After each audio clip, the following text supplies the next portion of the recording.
Buenas noches a todos los oyentes. En esta ocasión somos el grupo número 3 del curso de Ética y Filosofía Política de la Universidad Nacional de Ingeniería.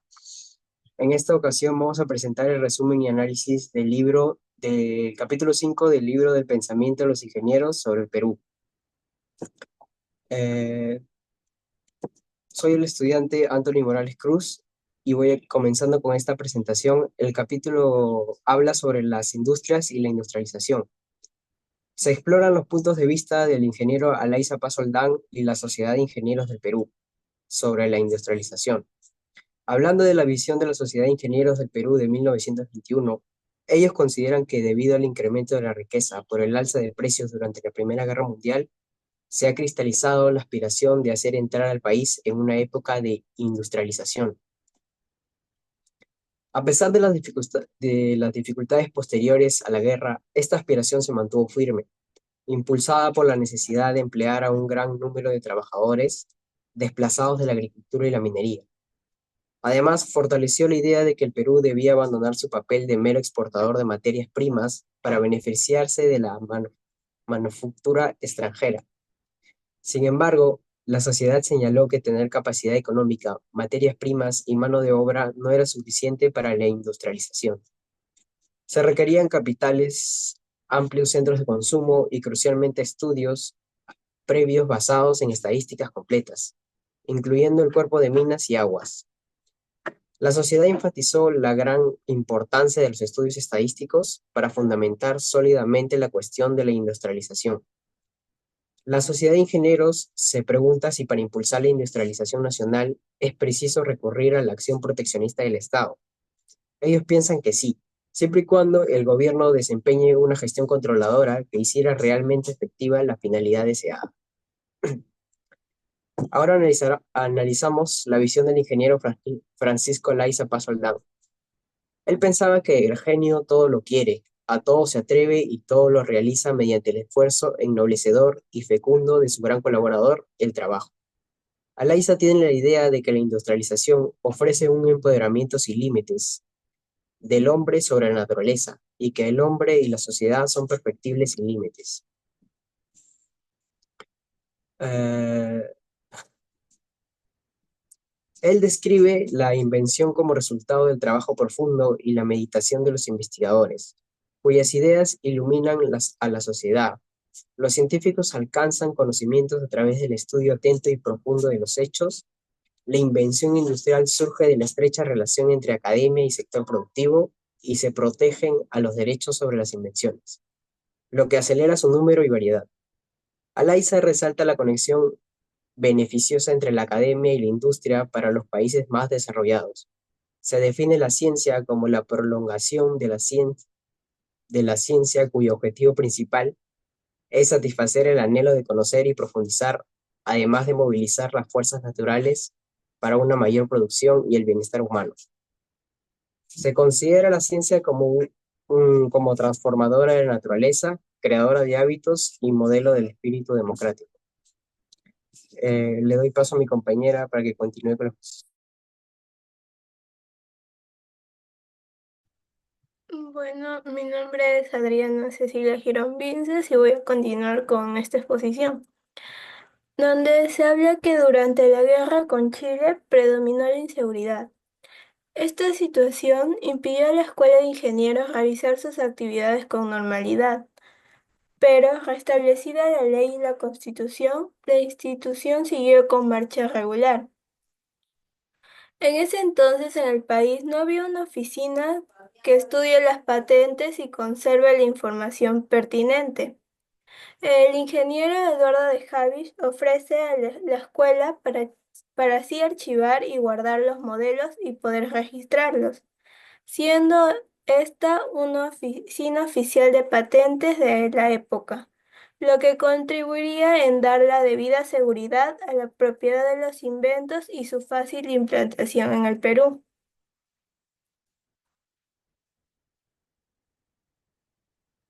En el Boletín de Minas, Industrias y Construcciones se reitera la idea de obtener información para así ampliar y mejorar la industria en el Perú. Estas publicaciones se distinguen por dar información rigurosa, también resultados de estudios de formas y procesos productivos del antiguo Perú y del Perú colonial. La escuela publicó una revista mensual a partir de 1885.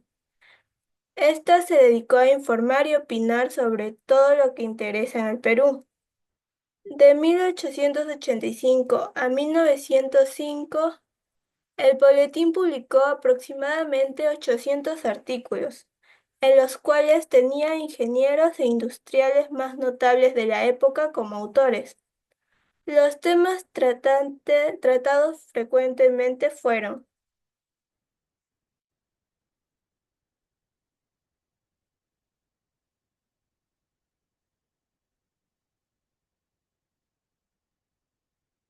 la minería, la economía, la industria, las construcciones, la geología, topografía, hidráulica y entre otros temas que también fueron tratados. El boletín se convirtió en una revista de consulta para inversores y emprendedores de industrias. En él se encontraron leyes y disposiciones gubernamentales respecto a los temas ya mencionados.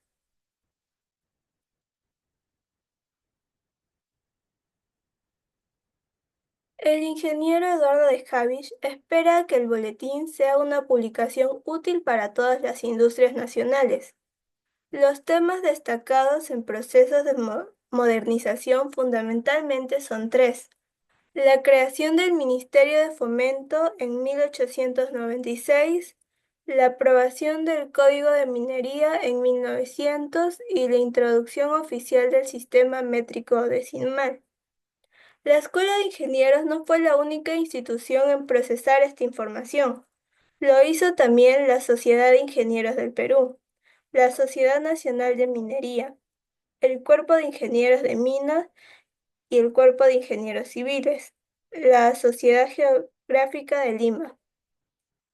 La Sociedad de Ingenieros del Perú, con su influyente revista Informaciones y Memorias, publica en 1922 el artículo La industria minera en el Perú, en el cual se habla sobre el notable progreso de de la minería y todas sus ramas, siendo la cabeza del crecimiento de la industria petrolífera. Promoviendo industrias. En esta sección veremos cómo piensan y ven los ingenieros algunos aspectos de la industrialización. Sobre el trabajo cualificado. Vicente Paso Sacio piensa en 1910 que el trabajo es el producto de la energía venciendo resistencias. Estas leyes fundamentales del universo nos demuestran que, si queremos ser fuertes ante todo, debemos ser trabajadores. Le doy paso a mi compañero.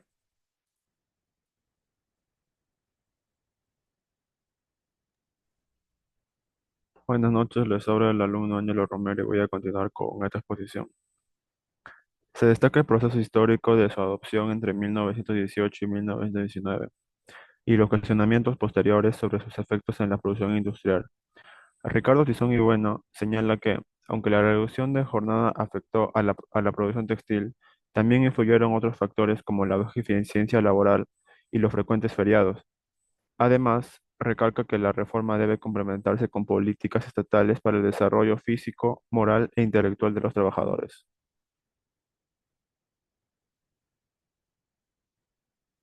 Por otro lado, se discute el proteccionismo industrial. José Pardo refuta las críticas que atribuían el alza del costo de vida al surgimiento de industrias nacionales y argumentando que no existía un proteccionismo real para los tejidos de algodón y que la industria surgió por iniciativa privada y no por aranceles proteccionistas.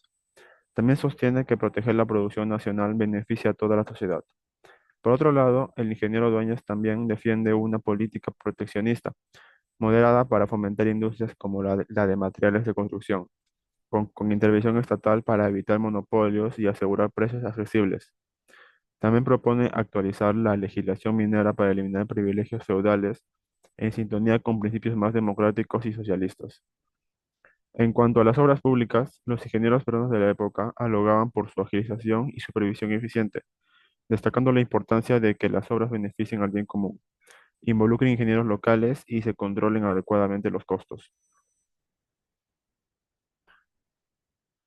Los puntos a favor de esto está la reducción de la jornada laboral, la legislación avanzada, la protección industrial, la intervención estatal positiva y las obras públicas en beneficio común. Y por otro lado, tenemos los puntos en contra, de los que están el impacto en la producción, el costo de vida, la baja eficiencia laboral, el debate sobre proteccionismo y la tramitación lenta en obras públicas. Le doy paso a mi compañero. Buenas, soy Yair Roy y continuaré con la exposición. A fines del siglo XIX y principios del siglo XX, en el Perú se impulsaba la idea de que las obras públicas y la industrialización debían guiarse por criterios económicos, lograr el máximo beneficio al menor costo y en el menor tiempo, dado que los recursos pertenecían a los ciudadanos. Sin embargo, se reconocía la falta de control de costos y de información económica básica, como la renta per cápita.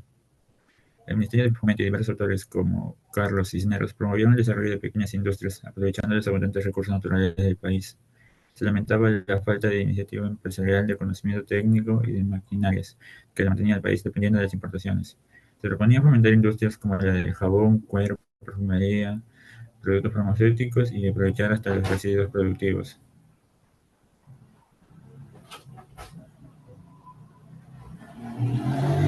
También surgieron propuestas para el desarrollo de la industria siderúrgica nacional, aunque se advirtió de la complejidad del proyecto y la necesidad de formar técnica especializada. La ingeniería de la época enfocada se interesa no solo en la explotación de materias primas, sino también en mejoras de métodos de extracción, transformación y transporte, acompañados del creciente uso de máquinas, tanto industriales como domésticas. El motor al cual fue promovido como alternativa a los combustibles tradicionales. Ingenieros como Juan Alberto Griep destacaron a fabricar los primeros motores y automóviles en el Perú, demostrando el potencial de la industria mecánica nacional, aunque las políticas oficiales favorecían productos extranjeros. La ingeniería también se interesó en el fortalecimiento de la industria militar, resaltando la importancia de desarrollar una marina fuerte, producir lanchas, explosivos y fomentar industrias relacionadas como la de colorantes, esenciales tanto en tiempos de paz como de guerra. Gracias. Ahora le doy paso a mi compañero. Buenas noches con todos los presentes. Me presento, soy Humberto Martínez y a continuación proseguiré con la exposición. Entonces hablaremos sobre el camino hacia la industrialización en el Perú, logros y limitaciones. El despliegue industrial peruano se construyó sobre varios elementos fundamentales que interactuaron entre sí. Un aspecto clave fue la preparación de profesionales calificados, proceso que comenzó con la Escuela de Artes y Oficios a mediados del siglo XIX y alcanzó su mayor desarrollo con la fundación de la Escuela de Ingenieros en 1876, institución que formó especialistas con habilidades tanto técnicas como administrativas. Paralelamente, la creación de redes ferroviarias y caminos facilitó el transporte de minerales y otros productos entre las zonas de producción, los centros urbanos y los puertos de exportación. El conocimiento técnico se difundió mediante publicaciones especializadas, las cuales documentaban los recursos disponibles y los avances industriales. La presencia en el Perú en ferias internacionales sirvió para mostrar potencialidades del sistema ante inversionistas extranjeros. No obstante, este proceso de modernización generó fricciones entre los objetivos de eficiencia productiva y los intereses de diversos grupos de poder.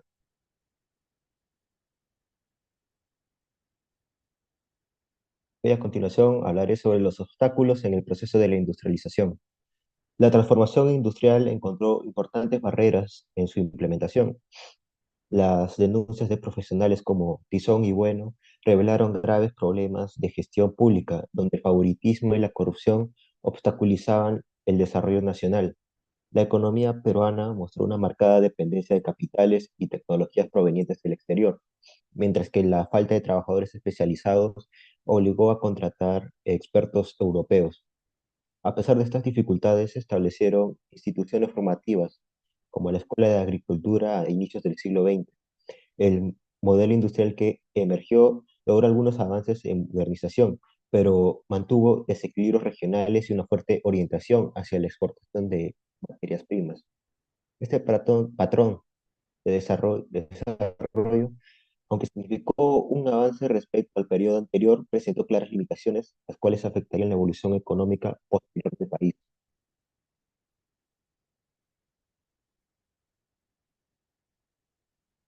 A continuación, presentaré algunos aspectos a favor y en contra. A favor encontramos la formación técnica especializada, es decir, la creación de escuelas de ingeniería y agricultura que permitió capacitar profesionales clave para el desarrollo industrial. Asimismo, vemos la infraestructura y viabilidad, es decir, la construcción de ferrocarriles y caminos, lo cual facilitó el transporte de recursos y la conexión comercial. Y asimismo también podemos observar la difusión de conocimiento, es decir, publici- publicaciones, ¿no? Técnicas y participación en exposiciones internacionales, las cuales promovieron la innovación y la inversión.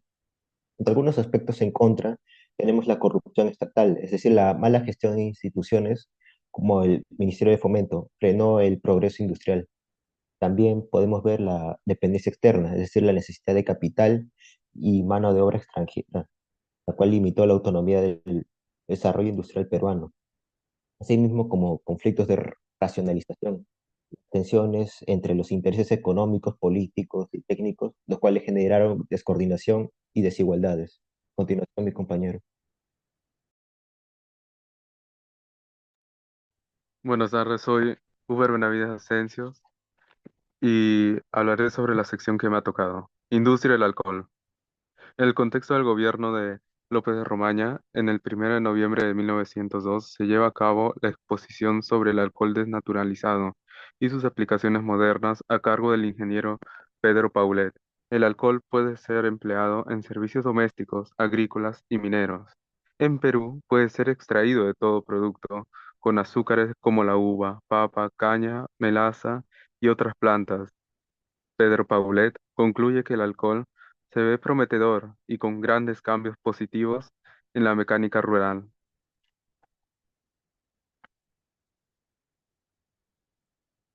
Ahora me toca la industria del guano. Según Robert Cooker, la situación de la industria es lamentable. Es por eso que se hace necesario el estudio de su situación para ponerlo en nuevas bases, proponiendo una mejor cuidado de las aves guaneras, pues de ellas dependen los depósitos de guano. Todo esto puede beneficiar a la agricultura nacional.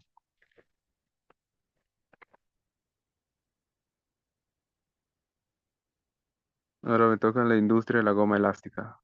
César Ciapprini afirma, en un contexto donde las innovaciones son cada vez más aceleradas, aparece el caucho, donde su industria se desarrolló significativamente tras la vulcanización del caucho en 1839 por Charles Goodyear, donde la época de la goma en el Perú se conoce como la fiebre del caucho y se desarrolló entre los años 1880 a 1914. A pesar de la guerra con Chile, todavía nuestra riqueza natural es próspera. Se concluye que es fundamental terminar las vías de comunicación con la selva y conectarlas con el ferrocarril a Mollendo para el desarrollo de esta industria.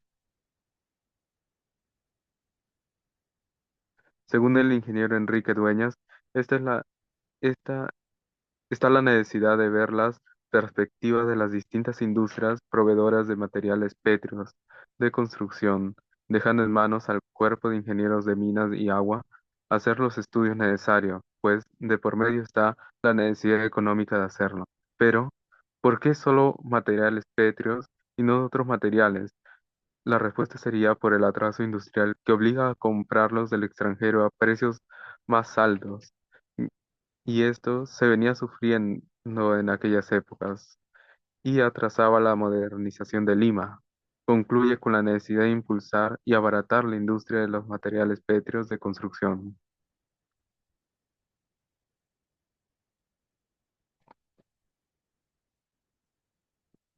Ya, en, en una conferencia hacia Dylan Guyot en la Sociedad de Ingenieros, se le pregunta cómo,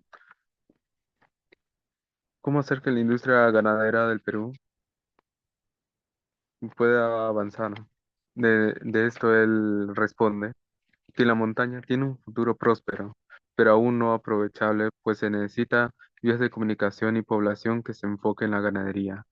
En la costa no es posible la ganadería como industria principal.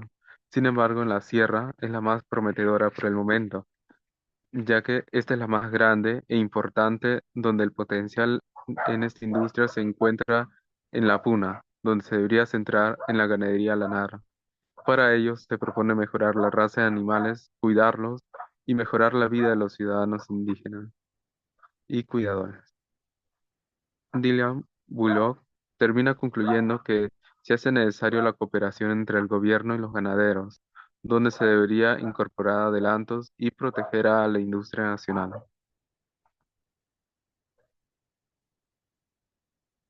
Y muchas gracias por ver.